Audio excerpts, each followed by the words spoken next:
প্রথম যে শব্দটা আছে আল্লাযীনা, আল্লাযীনা শব্দটা আল কোরআনে অনেকবার আসবে। আল্লাযী অথবা আল্লাযীনা মানে এটা দিয়ে বোঝায় যারা অথবা যে। আল্লাযী হলে যে, আল্লাযীনা হলে যারা, এই ধরনের। অর্থাৎ যখনই কোনো একটা কথাকে এক্সটেন্ড করতে হয় তখন আল্লাযী বা আল্লাযীনা দিয়ে এক্সটেন্ড করা ভালো। যেমন হুদাল্লিল মুত্তাকিন, আল কোরআন হচ্ছে মুত্তাকিদের জন্য হেদায়েত।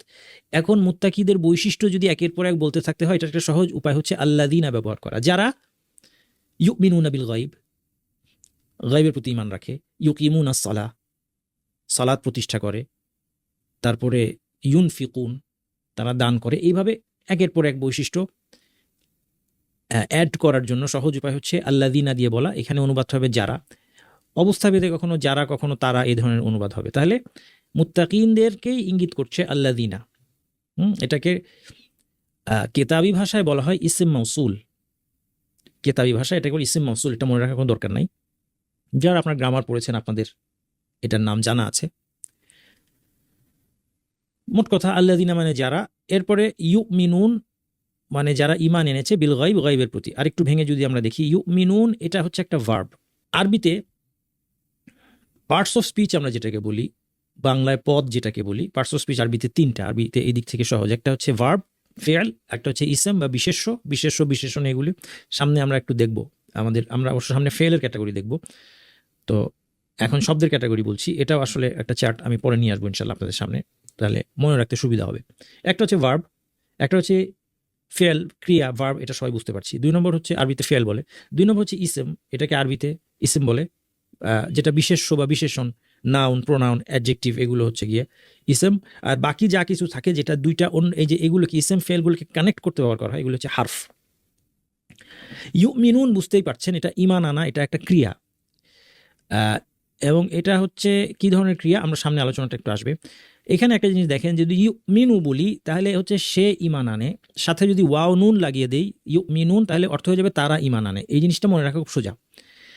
এটা একটা সহজ বিষয় যেটা আপনি মনে রাখলে অনেকগুলো শব্দের অর্থ সহজে বুঝতে পারবেন। যেমন ইউসাল্লি মানে কি? ইউসাল্লি মানে সে সালাত আদায় করে।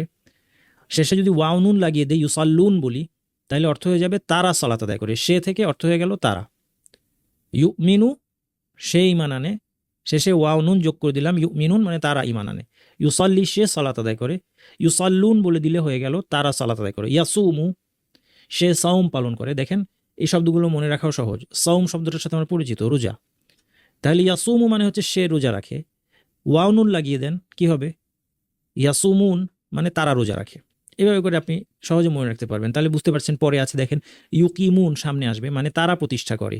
ইউনফিকুন মানে ব্যয় করা, ইউনফিকু মানে ব্যয় করা, ইউনফিকুন মানে তারা ব্যয় করে। একইভাবে আমি যদি আরেকটু বলি, ইউমিনু মানে সেই মানে, তুমিনু হচ্ছে তুমি ঈমান আনো। মনে রাখা সোজা। তু দিয়ে তুমিনু, তা দিয়ে তুমি। তুমিনু হচ্ছে তুমি ঈমান আনো, তুমিনুন মানে হচ্ছে হয়ে যাবে, বুঝতে পারছেন, তোমরা ঈমান আনো। তুসাল্লি মানে তুমি সালাত আদায় করো, তুসাল্লুন হয়ে যাবে তোমরা সালাত আদায় করো। ওয়াও নুন দিলে এটাই প্লুরাল হয়ে গেল। তাহলে এটা সহজে আমাদের এগুলি হচ্ছে মনে রাখার টেকনিক, আমাদের অর্থটা মনে পড়ে যাবে সহজে। তাহলে আল্লাযীনা ইউমিনুনা বিল গায়ব, যারা গায়বের প্রতি ঈমান আনে। আচ্ছা, বিল গায়ব জিনিসটা দেখেন, গায়ব জিনিসটা কি? গায়বটা আমরা এখনই গায়বের ব্যাখ্যাটা দেখব।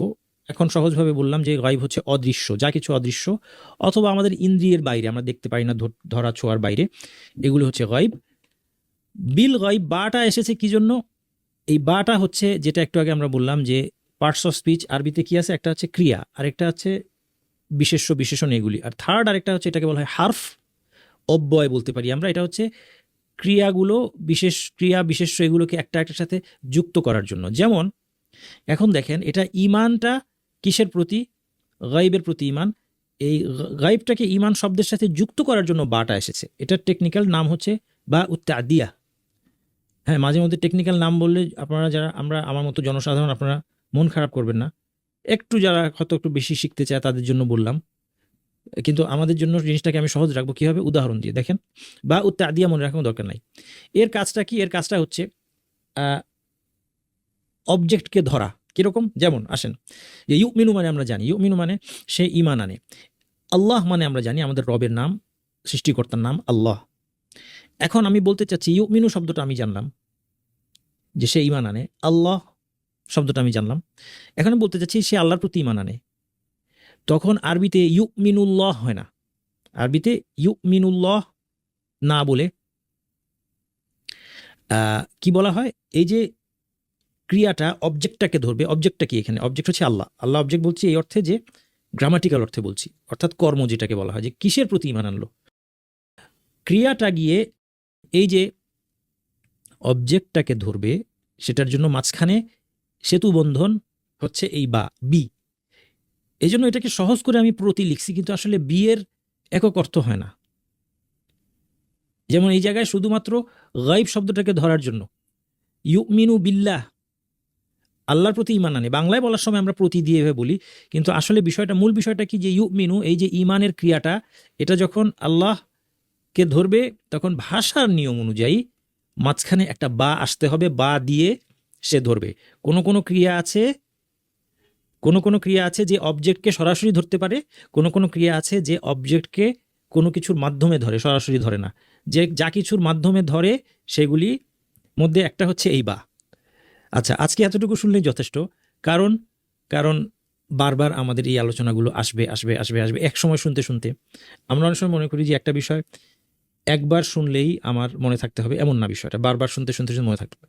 তাহলে ইউমিনুনা বিল গায়বি, এখানে তিনটা শব্দ আছে। ইউমিনুনা মানে আপনারা জানলেন তারা ঈমান আনে, গায়ব মানে বুঝতে পারলেন যা কিছু গায়েব, এটা গায়েব শব্দটা বাংলায় আছে অদৃশ্য, আমাদের দেখা শোনার বাইরে, ইন্দ্রিয়ের বাইরে। মাঝখানে আরেকটা শব্দ এসে হচ্ছে বা।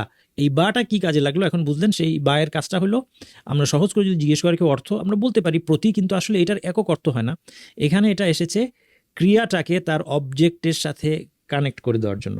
আপাতত তাইলে বুঝলাম কি, যে বা হচ্ছে এক ধরনের অব্যয়, এবং এটা ফেলকে, ভার্বকে এই নাউনের সাথে, অবজেক্টের সাথে কানেক্ট করার জন্য এখানে এসেছে। এবং এই বায়ের আরও অনেকগুলো 10টা 12টা 14টা অর্থ থাকতে পারে, মানে অবস্থা ভেদে বিভিন্ন জায়গায় বায়ের বিভিন্ন অর্থ। এগুলো আমরা পড়তে পড়তে একটু একটু করে দেখবো।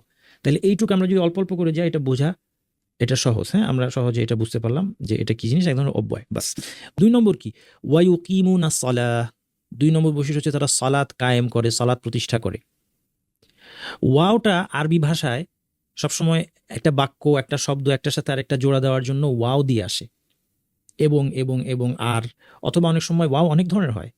বাক্য শুরু করার জন্য একটা ওয়াও আসতে পারে, যে অনুবাদে এবং বা আর না লেখাই ভালো। আবার আরেক ধরনের ওয়াও আছে, ওয়াও হালিয়া, এটা আমরা পরে দেখব। এই ওয়াওটা হচ্ছে আল্লাযীনা ইউমিনুল গায়ব, এটা একটা বাক্য। ইউকিমুনা সালাহ, এটা একটা বাক্য। ওয়া মিম্মা রাযাকনাহুম ইউনফিকুন, দেখেন দুইটা ওয়াও আসছে, এখানে একটা ওয়াও আসছে, এখানে একটা ওয়াও আসছে। এটা হচ্ছে আরবি ভাষার রীতি। বাংলায় আমরা সবসময় এভাবে এবং এবং দিয়ে দিয়ে কথা বলি না, এই জন্য অনুবাদটা পড়তে অনেক সময় আমাদের কাছে একটু অস্বস্তি লাগে, কারণ বাংলায় আমরা এভাবে বলি না, এই জন্য অস্বস্তি লাগে। কিন্তু আরবিতে এটা ন্যাচারালি বলা হয়, একটা বাক্যের পরে আরেকটা বাক্য ওয়া দিয়ে বলা হয়।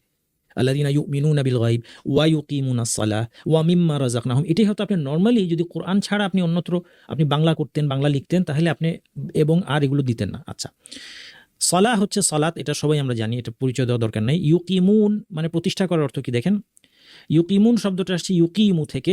ইউকিমু মানে সে প্রতিষ্ঠা করে, সাথে ওয়াও নুন দিলে কি হয় আপনারা ইতিমধ্যেই জানেন, তারা প্রতিষ্ঠা করে। আরেকটু গ্রামার দেখাই এবার, যে ইউকিমু এই শব্দটার সাথে ওয়াও নুন দিয়ে ইউকিমুন আসছে। আমরা যদি একটু টেন্সে যাই, এটা হচ্ছে আরবিতে বলে মুদারে, আর এটার পাস্ট হচ্ছে আকামা। সবকিছু সাধারণত ফেলগুলি, ভার্বগুলি পাস্ট থেকে শুরু হয়, তারপর এখান থেকে বিভিন্ন শব্দ আসে, বের হয়। তাহলে আকামা হচ্ছে সে প্রতিষ্ঠা করেছিল, এটা পাস্ট, এটাকে আরবিতে বলে মাদি। এখান থেকে আসছে ইউকিমু, এটাকে আরবিতে বলে মুদারে। এই মুদারে যেটা আরবিতে বলা হচ্ছে, এই টেন্সটা, এটাকে টেন্স বলি আমরা, তাই না, সময়। এটা আরবিতে বর্তমান অথবা ভবিষ্যৎ দুইটাই বোঝায়। আরবিতে বর্তমান আর ভবিষ্যতের জন্য আলাদা টেন্স নাই। ইউকিমু দিয়ে সে প্রতিষ্ঠা করে অথবা করবে, দুটাই বোঝানো হতে পারে। তাহলে ওস্তাদ কিভাবে বুঝবো বর্তমান না ভবিষ্যৎ? কনটেক্সট থেকে, সিয়াক থেকে, কনটেক্সট। তাহলে এখানে বুঝতে পারছেন যে এটা মুত্তাকিদের বৈশিষ্ট্য যেহেতু বলা হচ্ছে, বৈশিষ্ট্য মানে কি, সার্বক্ষণিক তার মধ্যে এটা আছে, এটা ভবিষ্যতের কথা না, এটা তার বৈশিষ্ট্য। সবসময় সে কি করে, সে সালাত প্রতিষ্ঠা করে, এখানে করবে অর্থে না। এটা বুঝলাম কিভাবে, প্রসঙ্গ থেকে। আচ্ছা, এই হচ্ছে ফেল বা আরবি ক্রিয়ার প্রকারভেদটা, একটা চার্ট দেখে নেন। ভার্বটা, ফেলটা কি হতে পারে, মাদি অতীত, যেমন উদাহরণ এখানে খালাকা, তিনি সৃষ্টি করেছিলেন। মুদারে হতে পারে যেটা বর্তমান বা ভবিষ্যৎ, যেমন না'বুদু, ইয়াকা না'বুদু, আমরা আপনার ইবাদত করি, অথবা অন্যখানে এটা করব অর্থ হতে পারে। আরেক ধরনের ফেল আছে, সেটা হচ্ছে আমর, আদেশ, যেমন ইহদি, হেদায়েত দিন। যদিও আল্লাহর ক্ষেত্রে আমরা আদেশ বলবো না, আল্লাহর ক্ষেত্রে বলবো এটা হচ্ছে দোয়া। আদেশ আর দোয়া একই জিনিস। যখন উপরের কেউ নিচের কাউকে দেয় এটা হলো আদেশ, নিচের কেউ উপরের কাউকে বললে এটা হয়ে যায় দোয়া, প্রার্থনা। তো কিন্তু গ্রামাটিক্যালি এটা হচ্ছে ফেল আমর, আদেশের জন্য যে ফেলটা আসে। ইহদি মানে হেদায়েত দিন, সল্লি সালাত আদায় করুন। আপনাকে আমি বললাম সল্লি, সালাতের টাইম হচ্ছে সল্লি, এটা আদেশ, এটা একটা ফেল, এটা আদেশ। তাহলে এই তিনটা ফর্ম আছে আরবিতে, বুঝতে পারলেন? ফেলের তিনটা ফর্ম। মাদি মানে পাস্ট, মুদারে হচ্ছে বর্তমান হতে বা ভবিষ্যৎ হতে। কীভাবে বুঝবো? বাক্য দেখে আপনাকে বুঝতে হবে, প্রসঙ্গ দেখে। 3 নম্বর আমর বা আদেশ। ব্যাস, এখন এটুকু জানলেই চলবে, আস্তে আস্তে আমাদের জ্ঞান বাড়বে ইনশাল্লাহ। তাহলে ওয়াইউকিমুনা সালাতা, এটা হচ্ছে তার দ্বিতীয় বৈশিষ্ট্য, তারা সালাত প্রতিষ্ঠা করে। এরপর দেখেন 3 নম্বর কোথায়, ওয়ামিম্মা রাযাকনাহুম ইউনফিকুন। এটাকে একটু ভেঙে দেখতে হবে আমাদের এই বাক্যটা। রাযাকনাহুম, এটার মূলে হচ্ছে যে ভার্বটা আছে এটা হচ্ছে রাজাকা। রাজাকা মানে রিজিক দেয়া। এর সাথে যখন নুন আলিফ না যুক্ত হয়, না মানে আমরা, যুক্ত হয়ে হয় রাজাকনা। রাজাকনা মানে হচ্ছে আমরা রিজিক দিয়েছি। আল্লাহ সুবহানাহু ওয়া তাআলা নিজেকে আমরা যখন বলেন, এই যে এটা একটা প্রোনাউন, নুন আলিফ না মানে আমরা, এটা আল্লাহ নিজের ক্ষেত্রে বলেন। এটা কারণ কি, এটা এমন একটা জিনিস, এটা আরবি ভাষায় আছে, বাংলা ভাষায় নাই, এজন্য অনেকে বুঝতে অসুবিধা হতে পারে। এটা হচ্ছে দমিরুল মুআযযিমি নাফসাহু, দমিরুল মুআযযিমি নাফসাহু অথবা নাফসিহি। অর্থাৎ এটা এমন একটা প্রোনাউন যেটা দিয়ে বোঝায় যে কথা বলছে সে গর্বের সাথে বলছে, নিজের দাপট নিয়ে কথা বলছে, অথরিটি নিয়ে কথা বলছে। এটা ইংরেজিতে আছে, এটা বলে রয়্যাল উই। আরবিতে কি বলে? দমিরুল মুআযযিমি নাফসা। এটা আপনার মুখস্থ করার দরকার নাই, কিন্তু আমি বললাম। অর্থাৎ এটা দিয়ে প্লুরাল বুঝাচ্ছে না, মুশরিকরাও এটা দিয়ে প্লুরাল বুঝে নাই। হ্যাঁ, আপনি নিশ্চিন্ত থাকতে পারেন। নাহলে তো আবু জাহাল খুশি হয়ে যেত, আবু জাহাল আবুল হাবরা কি হতো, খুশি হয়ে যেত না? তারা তো খুশি হয় নাই, কারণ তারা আরবি ভাষা ভাষী, তারা জানে এটার মানে কি। এটার মানে হচ্ছে যে এই কথাটা বলছে সে কি নিয়ে বলছে, অনেক অথরিটি নিয়ে, অনেক জোর দিয়ে, দাপট দিয়ে, গর্বের সাথে বলছে, এবং গৌরব একমাত্র আল্লাহর। সুতরাং আল্লাহ সুবহানাহু ওয়া তাআলা যখন এভাবে বলেন তখন সেটা প্রপার। মানুষ যদি বলে এখানে অহংকার হতে পারে।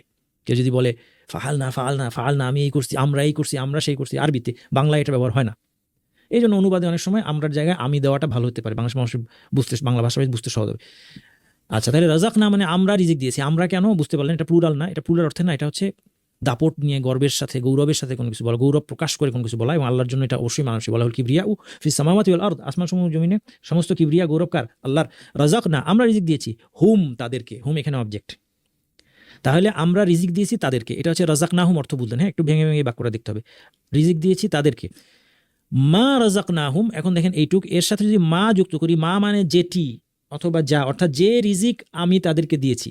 হ্যাঁ, মিন, মিম্মা, এটাকে ভাঙলে আসবে মিন এবং মা। মিন মানে থেকে, মা মানে কি বললাম, এটা হচ্ছে যে বা যা, যে বা যা রিজিক আমি তাকে দিয়েছি সেখান থেকে। হ্যাঁ, তা থেকে যে রিজিক আমরা দিয়েছি তাদেরকে, এটুক পেলাম।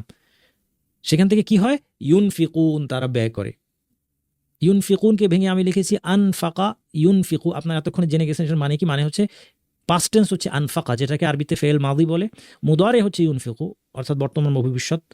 সে ব্যয়, আনফাকা হচ্ছে সে ব্যয় করেছিল অতীতে, ইউনফিকু মানে সে করে। ওয়াও নুন লাগিয়ে দিলে আপনারা শিখে গিয়েছেন ইউনফিকুন মানে তারা ব্যয় করে। তার মানে পুরোটা মিলে যে অর্থ দাঁড়ালো সেটা হচ্ছে এবং আমি যে রিজিক তাদেরকে দিয়েছি তা থেকে ব্যয় করে।